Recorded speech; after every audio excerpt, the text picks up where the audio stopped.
Rabbil Alamin Ahalal mauta liyabluwakum ahsanu amala. Ashhadu an la ilaha illallah wa ashhadu anna Muhammadan abduhu wa rasuluhu la nabiyya ba'da. Allahumma salli wa sallim ala sayyidina wa maulana Muhammadin wa ala ali sayyidina Muhammad. Qala Allah ta'ala fi kitabil karim, a'udzu billahi minasyaitonir rajim. Bismillahirrahmanirrahim. Wa dharaba lana mathalan wa nasiya khalqan. Qala man yuhyil 'idhama wa hiya ramim. Qul yuhyi alladhi ansha'aha awwala marrah wa huwa bikulli khalqin 'alim. Al-ayah amma ba'du. Puji serta syukur hadirat Allah subhanahu wa ta'ala. Salawat dan salam kita haturkan kepada baginda Nabi besar Muhammad sallallahu alaihi wasallam. Mudah-mudahan atas rasa syukur kita pada Allah subhanahu wa ta'ala mungkin kita ucapkan secara lisan, baik dari hati, lisan maupun perbuatan. Mudah-mudahan ungkapkan rasa syukur kita secara maksimal, secara totalitas, secara istiqomah untuk selalu senantiasa meraih takwa kepada Allah subhanahu wa ta'ala. Salawat kita yang sering kita lantunkan, yang sering kita syairkan, semata-mata demi mengharap agar kita dicintai oleh baginda Rasulullah sallallahu alaihi wasallam. Mudah-mudahan telah menjadi persaksian salawat kita yang sudah dibacakan, yang sudah dilantunkan, yang sudah disyairkan. Mudah-mudahan menjadi saksi kita patut diakui sebagai umat Rasulullah sallallahu alaihi wasallam bin ya rabbil alamin. Yang saya hormati Ketua RT 03 Bapak RT Burhan yang alhamdulillah sore tadi baru pulang dari Tanah Haram. Mudah-mudahan beliau dijadikan umrah yang mabrur, ibadahnya senantiasa. Mudah-mudahan kita semuanya, saya yakin juga dijawel warga RT 03 khususnya, mudah-mudahan kasih kesehatan, mudah-mudahan bisa ngikutin beliau nanti bisa berangkat umrah dan ziarah ke makam baginda Nabi besar Muhammad sallallahu alaihi wasallam ya rabbal alamin. Sama-sama kita hormati bil khusus sahibul bait, ibu atau mbah ini siapa? Oh iya, ini mbah Rusiati, udah sepuh mbah. Mudah-mudahan berkat silaturahmi kita kesini, berkat tadi apa yang sudah kita panjatkan, apa yang doa-doa yang kita panjatkan, mudah-mudahan mobil khusus Mbah Rusiati beserta anak-anaknya, mau anak mau mantu itu tetap anak statusnya, karena kalau sudah menikah orang tuanya kita ada 3. Yang pertama orang tua kita, yang kedua mertua kita, yang ketiga guru kita, jadi sama aja. Mudah-mudahan Rusmiati beserta anak-anaknya selalu dijaga kesehatannya oleh Allah subhanahu wa ta'ala ya rabbal alamin. Yang sama-sama kita hormati para alim, para ulama, para kiai, para ustadz, para guru, para orang tua yang hadir, Hinal Kiram, Pak Sandi, Pak Supri, Ceng Ajis, orang tua kita di lingkungan RT 03 wabil khusus ada Pak Di Endro, ada yang lainnya juga mungkin saya nggak kenal nama. Di samping saya juga orang tua kita Bapak Desa Samsudin, Bapak Di Kumis, semuanya yang hadir jamaah, bil khusus Master of Ceremony, pengatur acara yaitu Bapak Nur Fadilah. Mudah-mudahan juga beliau diberikan kesembuhan oleh Allah Subhanahu wa Ta'ala agar duduknya nggak diambuk-ambuk terus. Mudah-mudahan udah lama beliau sakit, mudah-mudahan udah diangkat penyakitnya oleh Allah Subhanahu wa Ta'ala.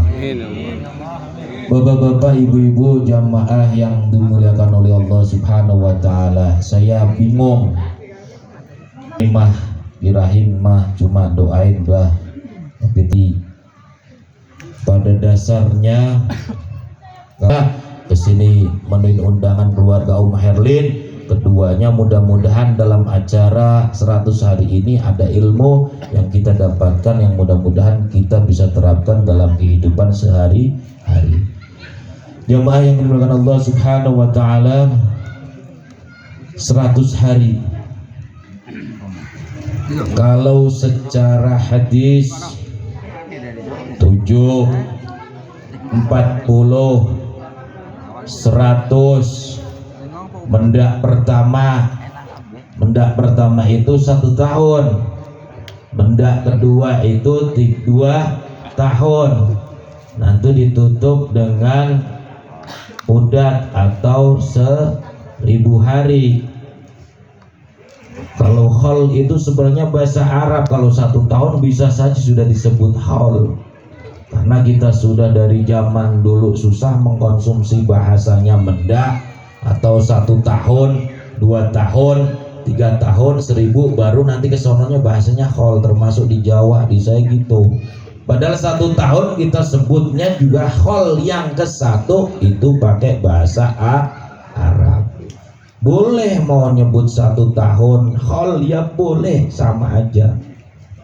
Secara hukum kita, karena baginda Rasulullah Sallallahu Alaihi Wasallam, kita yang menganut ahli sunnah wal jamaah.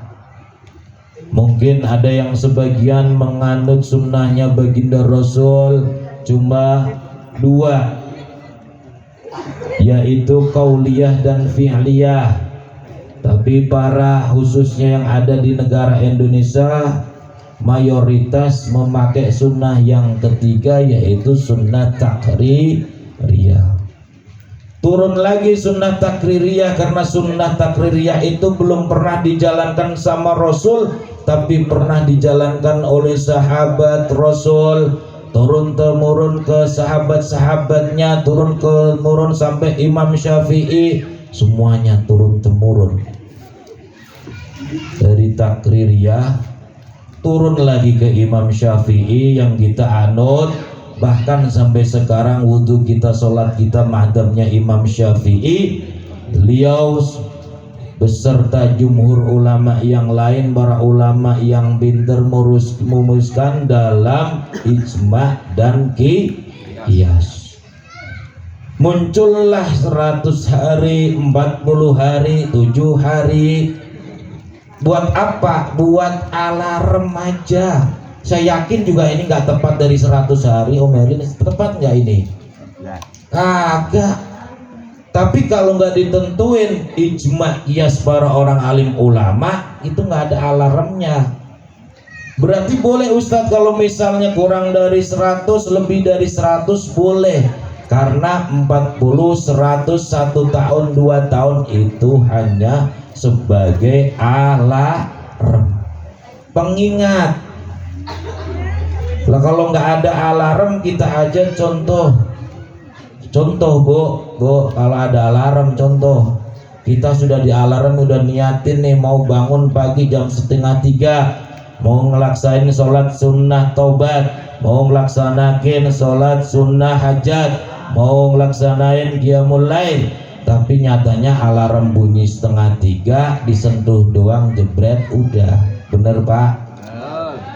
Alhamdulillah, sama berarti, sama itu. Sama kayak kokak gitu katanya tuh.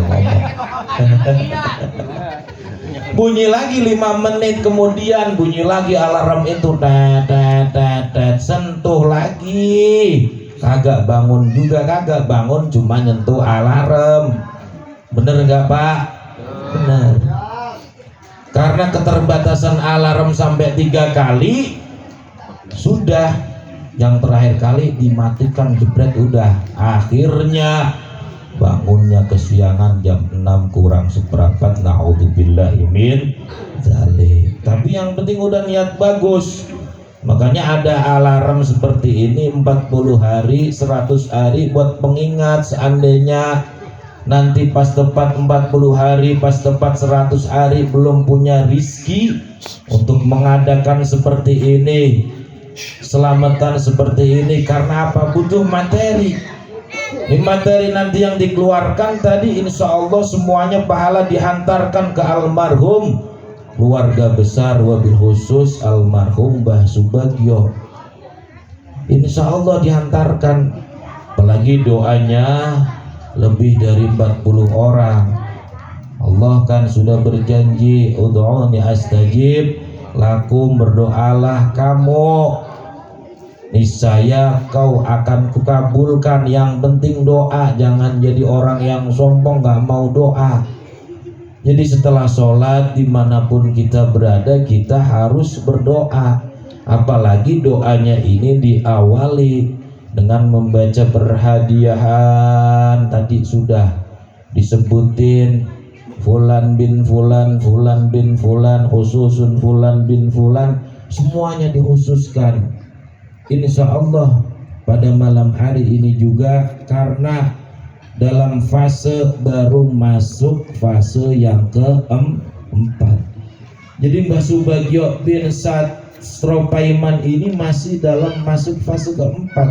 Karena yang pertama yaitu alam ruh, keduanya alam rahim atau kandungan. Kita ini masih bisa nikmatin dalam alam dunia. Nah ini Mbah almarhum Mbah Subagio itu masuk fase yang keempat.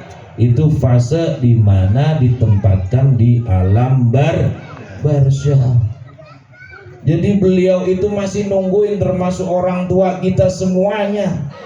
Karena 1000 tahun di dunia itu 1 hari di alam barzah. Ada kira-kira nanti kalau buyut 1000, lama banget gitu. Jadi masih transit semuanya, ini masih transit di situ nungguin. Sehari belum, apalagi setengah hari belum masih nungguin. Terus apa yang diharapin ini almarhum Mbah Subagio? Yang diharapin doa. Tiap hari keluarga besarnya almarhum Mbah Subagio tiap sholat menghantarkan doa, minimal membacakan suratul Fatihah, Bismillahirrahmanirrahim, susun Fatihah buat orang tua saya almarhum Mbah Subagio bin Stropaiman. Al-Fatihah bacakan setiap waktu habis sholat. Syukur-syukur habis kalau ingat bacakan. Ya minimal itu habis sholat kita khususkan kepada orang-orang tua kita yang sudah pulang ke rahmatullah. Balik lagi karena fasenya masih menunggu, jadi kita ada ini acara seperti ini 100 hari. Karena tadi sudah di alarmnya udah bunyi ini, mana udah kelewat lagi dari 100 hari, gimana boleh? Karena itu sebagai pengingat alarm, boleh niatin silaturahmi, pahalanya banyak. Tadi yang sudah bacain apa? Suratul Yasin, yang mana fadilahnya salah satu pertamanya membaca surat Yasin. Yang membaca ataupun yang dikhususkan baca surat Yasin di alam kuburnya itu insya Allah diangkat hisab-hisabnya. Jadi insya Allah ini tadi yang kita bacakan langsung lewat jalan tol ke almarhum Mbah Subagio. Misalnya seandainya naudzubillah min dzalik lagi diazab kubur, itu malaikat disuruh oleh Allah Subhanahu wa taala untuk berhenti. Jangan itu lagi dikirimin doa, jangan. apalagi baca surat Yasin. Fadilah surat Yasin menurut jumhur ulama mengatakan salah satunya yaitu yang membaca kita nanti pun insya Allah di alam kuburnya, insya Allah hisab-hisabnya atau siksa kuburnya diangkat oleh Allah Subhanahu wa ta'ala. Amin ya rabbal alamin. Terus yang keduanya membaca surat Yasin juga, mudah-mudahan insya Allah pada waktu kita sakaratul maut kita berharap mudah-mudahan diberi kemudahan untuk ruhnya diangkat oleh malaikat Israel dari jasad kita untuk menghadap Allah Subhanahu wa ta'ala. Jadi Yasin banyak fadilahnya Pak. Mulai besok mah jadi malam Jumat ada acara baca Yasin yang tadinya tahlil.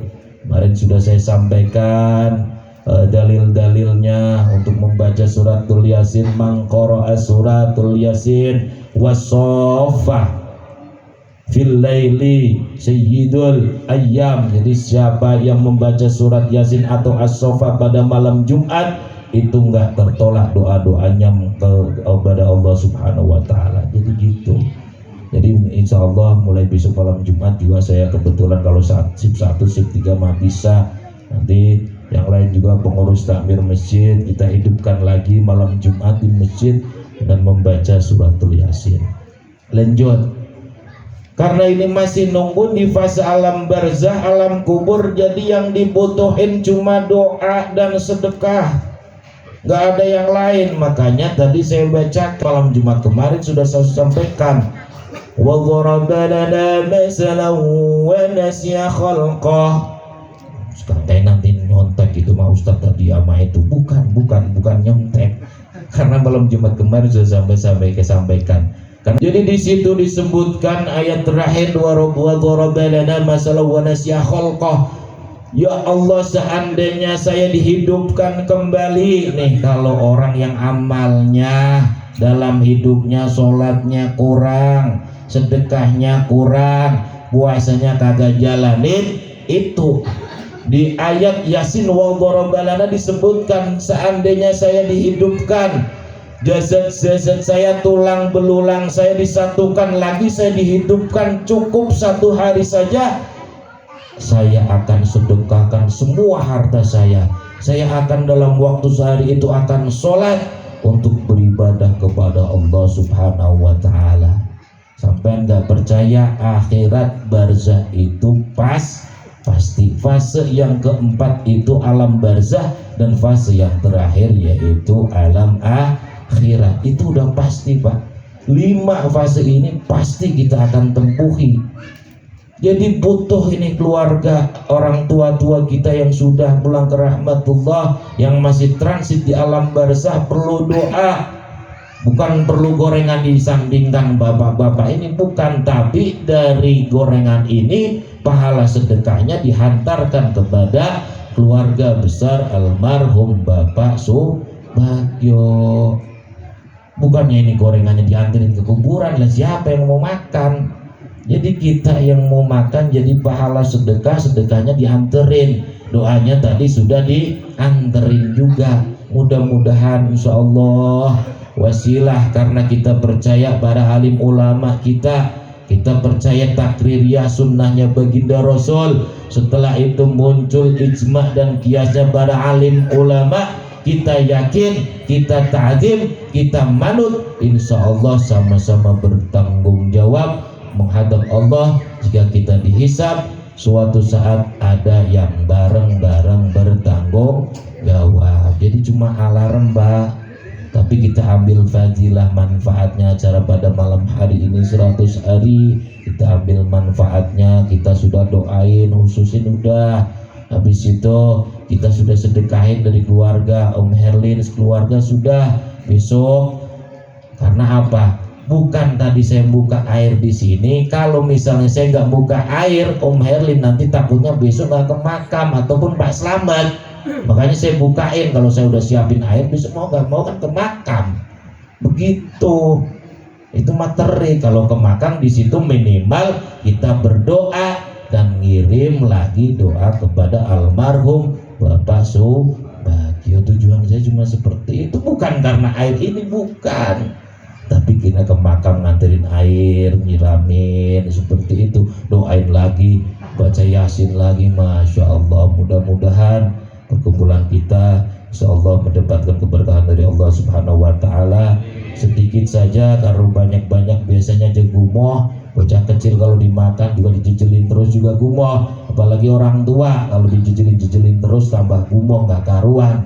Jadi ilmu yang sedikit ini mudah-mudahan masuk dan manfaat bagi saya sendiri dan umumnya kepada keluarga besar Mbah Rusiati dan anak-anaknya. Kurang lebihnya mohon maaf. Wallahul muwaffiq ila aqwamit thoriq. Wassalamualaikum warahmatullahi wabarakatuh.